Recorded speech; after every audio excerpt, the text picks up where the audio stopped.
엄마가 씩씩하게 살아야 내가 마음 편하게 가지.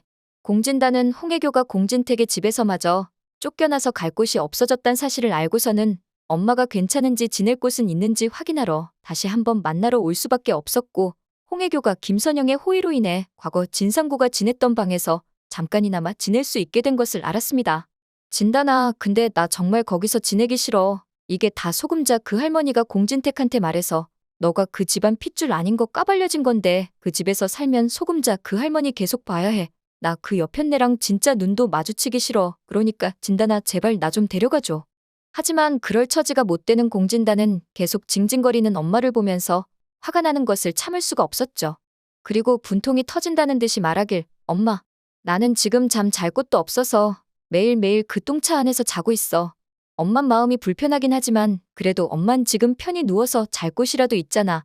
나 쫓아오면 씻지도 못하고 화장실도 없어서 매일 공중화장실에서 씻고 볼 일도 봐야 해. 엄마 그런 생활 하루라도 할 수 있어? 홍혜교는 그제야 공진단의 상황이 이해됐고, 자기는 하루도 그렇게는 못 산다면서 그럼 공진단에게 자기가 살고 있는 방에서 몰래 같이 살자고 울면서 말했습니다. 그러자 공진단이 답답해하면서 말하길, 엄마, 내가 그 집에서 어떻게 살아? 그 집에는 원수 같은 고필승도 있고 사방이 내 적들 뿐인데 내가 지금 할 수 있는 방법은 그 중국 놈들이 가져간 우리 돈 찾아내서 홍콩으로 건너가는 것뿐인데, 라고 공진단은 자신 없다는 듯 말끝을 흐리더니 엄마가 씩씩하게 살아야 내가 편하게 가지 라며 울먹거리기 시작했습니다. 홍혜교는 공진단이 울먹거리는 이유가 당연히 중국 놈들을 찾아내기 힘들 것 같아서 힘들어서 울먹거리는 거라고 생각했고, 자기가 그 돈가방만 뺏기지 않았어도 아들과 함께 할 수 있을 거란 생각에 우라통이 터지기 시작했습니다. 홍혜교는 그놈들을 어디서 찾을 수 있을지 도움받을 수 있는 곳을 생각하다가 미랑과 도주를 해봤던 진상구의 과거가 생각나 그에게 한번 찾아가 보기로 했어요. 진상구는 미랑업자들이 공진단의 돈을 다 가져가 버렸다는 이야기를 듣고는 고개를 푹 숙이고 다음과 같이 말했어요. 그 돈은 다시 찾기 힘들 거야. 그 자식들 그 돈 들고 이미 중국 갔을 거야. 설사 찾아낸다고 하더라도 오히려 진단이가 험한 일 당할 수도 있고 그 녀석들 조직도 크고 무서운 놈들이거든. 진단이가 이걸 모를 리가 없을 텐데 그걸 찾으러 간다고 했다고. 그럴 리가 없을 텐데. 진단이가 그렇게 어수룩한 아이가 아닌데? 라고 말끝을 흐리더니 생각에 잠겼습니다.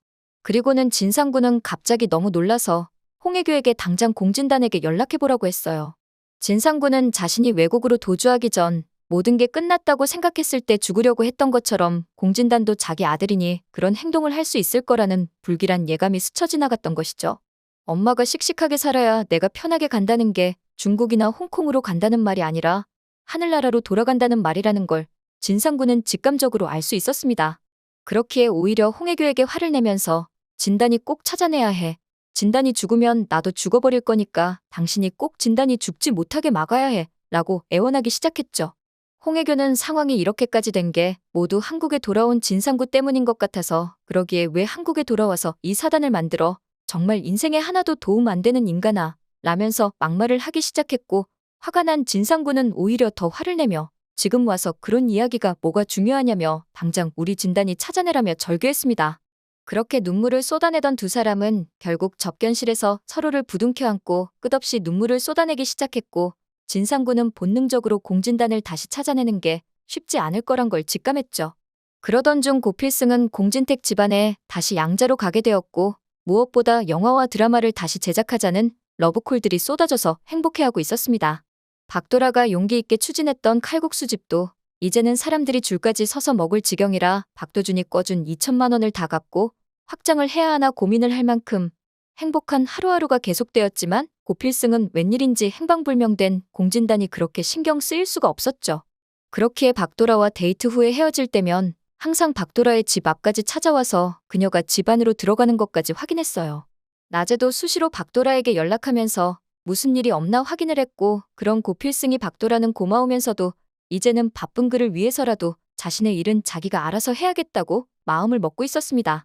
하지만 이날 밤에도 고필승은 어김없이 박도라를 집 앞까지 데려다주며 말하길, 도라야, 얼른 너 먼저 들어가. 그러자 박도라는 우리 집 앞이라면서 오빠가 먼저 들어가는 거 봐야 내가 안심이 된다고 고필승이 가는 모습을 지켜보겠다고 유독 강하게 주장하기 시작했습니다. 그렇게 10분 넘게 실랑이하던 두 사람은 결국 박도라의 고집을 꺾지 못했고 고필승이 먼저 돌아가게 되었죠. 하지만 수풀 속에 숨어서 두 사람을 지켜보고 있는 한 사람이 있었으니 그는 바로 공진단이었고, 공진단은 박도라와 고필승이 행복한 모습을 보며 두 손을 잡고 부들부들 떨고 있었어요. 이미 모든 걸 다 잃고 더 잃을 게 없는 공진단이 무슨 짓을 벌일지 모르는 상황이라 박도라가 상당히 위험한 상황에 처한 것처럼 느껴질 수밖에 없던 이 순간, 공진단이 무모하게 수풀 밖으로 뛰쳐나가 박도라의 이름을 불렀습니다. 도라야. 박도라는 그 목소리를 듣자마자 그 목소리가 공진단임을 알아챘고 온몸에 바늘이 돋는 듯 소름 끼쳐서 마치 얼음이 된 것처럼 놀라 뒤를 돌아보는 것조차 힘들었죠. 그렇게 힘겹게 고개를 돌려 뒤를 봤더니 아니나 다를까 그곳에는 공진단이 서 있었고, 박도라는 힘겹게 한 걸음씩 뒷걸음질을 치며 도망을 치려고 했습니다. 공진단은 세상을 다 잃은 듯 허망한 얼굴로 박도라에게 꼭 할 이야기가 있다면서 도망가지 말라고 쫓아오기 시작했고, 박도라는 비명을 지르며 집 문을 열려고 했지만 가족들이 아직 칼국수집에서 퇴근하지 않은 터라 문이 열리지 않았고, 박도라는 어쩔 수 없이 아파트 밖으로 달려나가기 시작했어요. 마침 아직 근처에 있던 고필승이 박도라의 비명소리를 듣고 돌아왔고, 공진단이 박도라를 쫓아가는 모습을 보고 공진단의 뒤를 쫓기 시작했습니다. 도라야, 얼른 도망가. 공진단 이 자식은 내가 잡을게. 그렇게 셋에 쫓고 쫓는 추격전이 시작됐고, 박도라를 살리기 위해 고필승은 땀이 범벅이 되도록 사력을 다해 쫓아 공진단의 목덜미를 낚아채어 바닥으로 나동그라지게 만들었습니다. 공진단, 너 이 자식 미쳤어?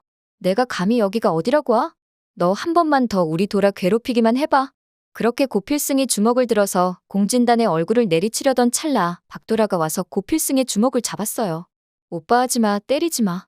그렇게 고필승의 분을 이기지 못하고 주먹을 내려놓던 찰나 공진단의 얼굴을 보니 눈물이 범벅이 된 모습이어서 고필승도 당황하고 말았죠. 아니 공진단 너 왜? 그때 갑자기 공진단이 일어나더니 박도라 앞에 무릎을 꿇고 앉았습니다. 사과하러 온 거예요. 마지막으로 한 번은 꼭 사과하고 싶었어요. 나쁜 짓 하러 온 거 아니니까 오해하지 말아줘요. 두 사람에게 정말 죄송합니다.